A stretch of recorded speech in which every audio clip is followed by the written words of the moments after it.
G'day there, Ray Corcoran here. In this week's video, I'm going to be going over how to pick your accountant. Now, when it comes to wealth building, picking the right accountant is crucial. A lot of people struggle to find the right accountant. They're not sure whether they should get someone local or look potentially interstate.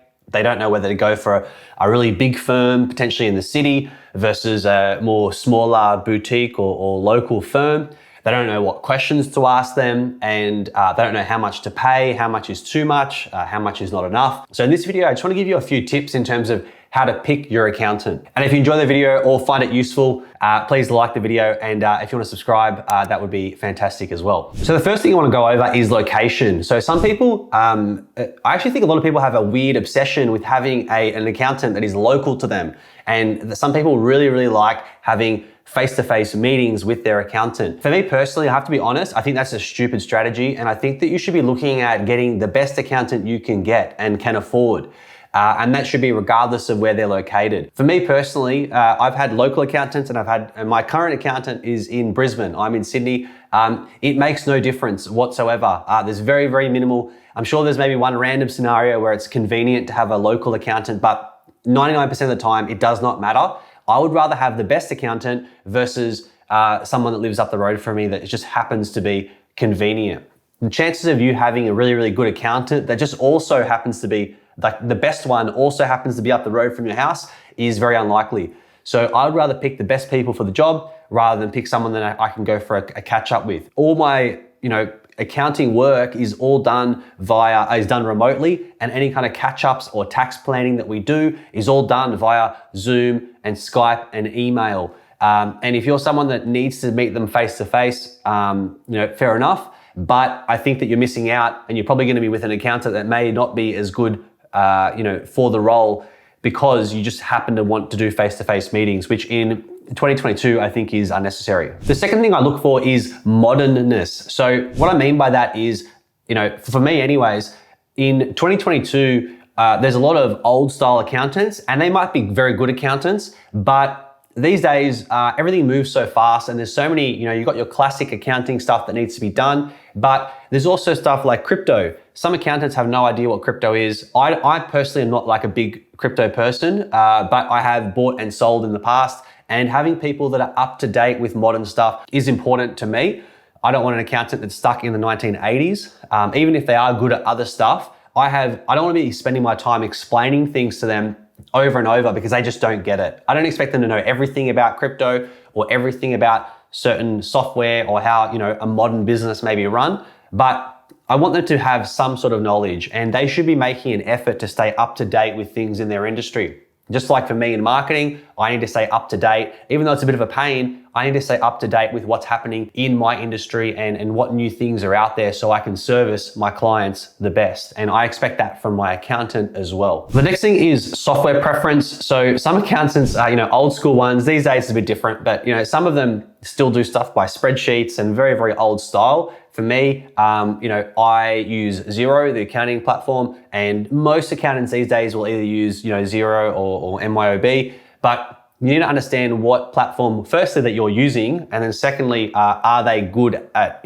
using that platform? So some of them maybe specialize more so in MYOB versus Xero or some other accounting platform. For you, obviously you need to make sure that they're very well versed in that. Because for me, I don't want to use someone that doesn't know anything about Xero if I need to use that for my business. So when it comes to costs, for me, I'm a very frugal person. I don't like spending money unnecessarily, but I do believe in you get what you pay for. You should spend whatever you need to spend on your accountant, obviously within your budget, but don't cut costs or cut corners. You might save, I had an accountant in the past, it used to cost me about $2,000 a year or so.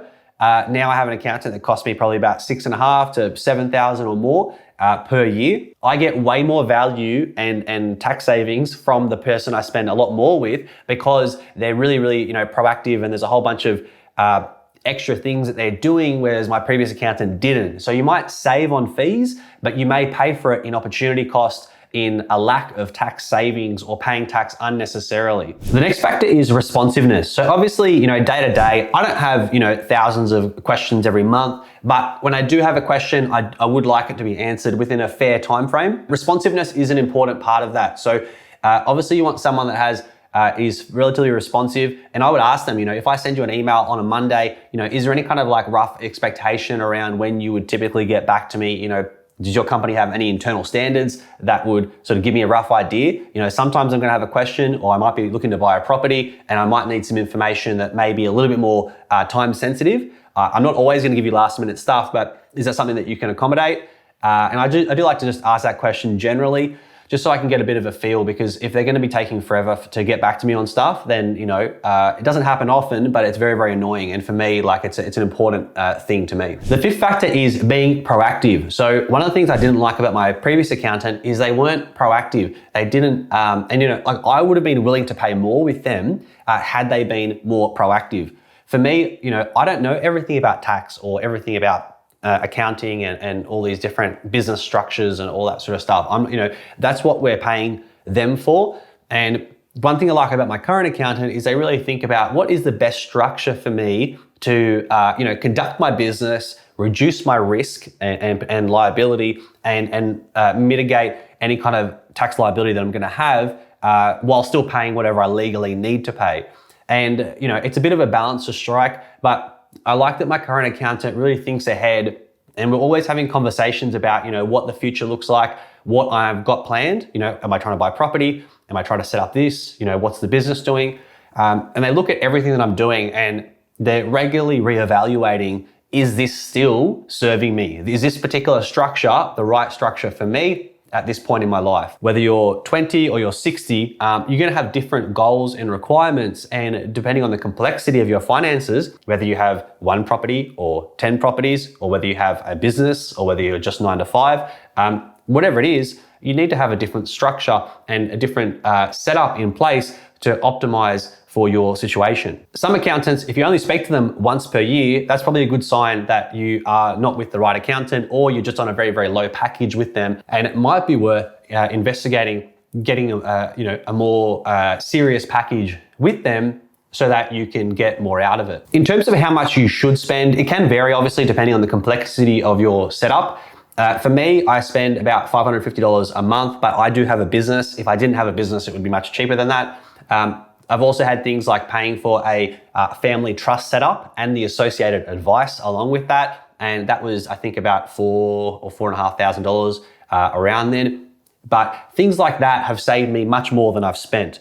So I might have paid a few $1,000s for a trust to be set up, but because now that protects my assets and because how certain things are structured, I'm getting legal tax savings. It's a really, really good setup, and it was totally worth the investment. So any kind of cost with an accountant, keep in mind there's going to be ideally upside. You're kind of expecting, you're not spending it just to spend it. You're either reducing risk or reducing your tax liability, through legal means. So how do you find a good accountant? So there's a few different ways. One, I look at Google reviews. So search in your city, search in other capital cities as well. Don't just look your local area. Look beyond that. Second thing is I would be asking, friends and family, who do you use? Do you like them? Do you not like them? What do you like about them? What don't you like about them? How much are you paying them? If they'll tell you that, and ask around. It's really important that you ask lots of people and you get lots, if you just only ask, if you inquire with 2 firms and that's it, you're kind of limiting the, how good the firm could be. Spend time speaking to lots and lots of different firms, and don't think that you're begging them for help. They serve you, and just like in my marketing agency, I'm serving them. So a lot of people are almost intimidated by accountants, or sometimes they feel like some accountants, it's like, please help me. But we're paying them to help us with our finances and accounting. So don't ever feel like you're not better than them, but they're also not better than you. And just make, you're both on a level playing field. And a lot of people kind of put accountants sort of above them, and they're almost scared to ask their accountant things. But their role is to help you. They're a paid member of your team if you have a business. And we respect them, but we also need something back from them as well. Another factor I look for is, it's not compulsory, but it is nice to know, do you serve businesses like mine?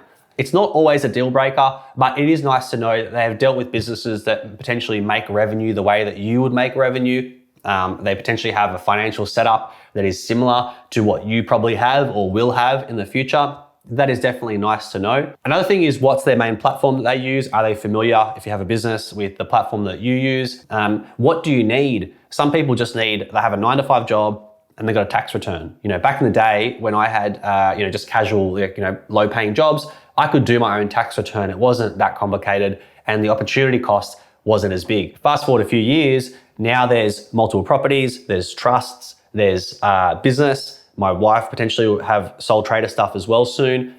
There's a whole bunch of different factors that we have now that we did not have in the past. So for me, the opportunity cost of DIY gets bigger and bigger and bigger over time. So want to make sure that we pay, I'm more than happy to pay the fees so that I can make sure that I don't overpay on tax. And just a note on paying tax, for me, I don't mind paying tax. I don't want to pay $1 over the legal tax that I have to pay, but tax is crucial for us to, fund things in the community, hospitals, schools, all that sort of stuff. They do probably waste the money a little bit. So as Kerry Packer says, you don't want to give them any extra dollars than they need.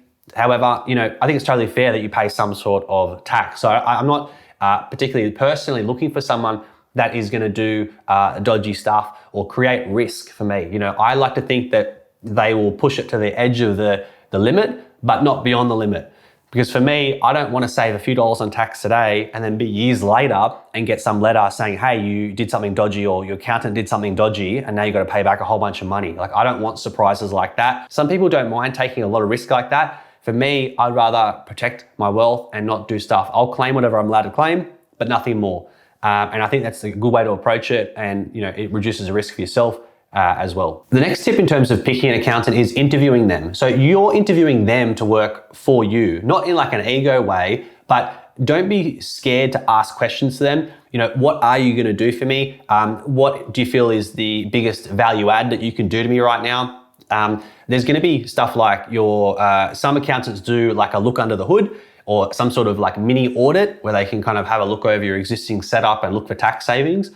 My accountant does that, where they kind of, I pay them a few $100 and they look over all my stuff, and they ended up finding more tax savings than I paid, and they actually credit that off if you do sign up with them. And I thought that was a really good value add way to re-look at my stuff. I knew my like business finances and all that sort of stuff. Like, I was pretty confident that there was probably going to be, stuff that could have been set up better in there. And, I'm sure that I wasn't making the most of all the different legal tax saving methods that were around, because my previous accountant, to be honest, wasn't that good. So, and many people are probably going to be like that. If you go to a good accountant, they're going to make you ideally much more than you're going to pay them. So, pay them their fee, give them whatever info they need so they can do a great job, and it becomes a good partnership.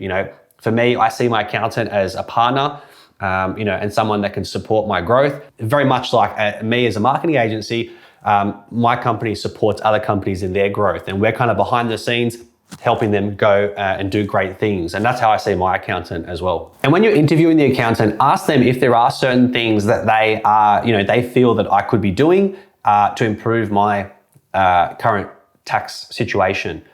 Is there anything that I could do? Am I not doing this? Or would you recommend that I do that? Ask them for some of their initial thoughts, because if they don't have any real meaningful improvements that they could make, what's the point of going to them? They might not be able to add a lot of value. It may actually reconfirm that the existing provider you're with is fantastic. But make sure you shop around. The more people you speak to, the less risk you have of picking a dud. So don't be afraid to speak to lots of different ones, get lots of different pricing.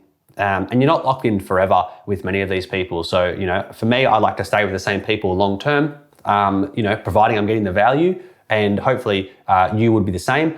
That, once you find a good partner, they really know how your stuff works. You get into a bit of a rhythm with them over time. Ultimately, if you're looking to build wealth, your finances will naturally probably get a little bit more complicated over time. Not always, but usually, because if you're adding property, end up having kids down the line, or you have more kids. You might be doing stuff with trusts. You might have multiple asset classes typically. So you might have some ETFs, you might have some property, you might have some crypto. There's gonna be a whole bunch of different factors that are gonna probably get more complicated as you accumulate more assets over time. So the value of that accountant's gonna get bigger and bigger over time. So you want the right person in that seat so that you can sort of go about your business, make as much money as you can, spend as little as you can, and then they can be in the background making sure that we're at the right tax structure to reduce your risk and liability, as well as reduce your tax legally. So hope you found that useful. If you have any questions below, let me know, or any thoughts and comments. I'd love to hear it, and I'll see you in the next video.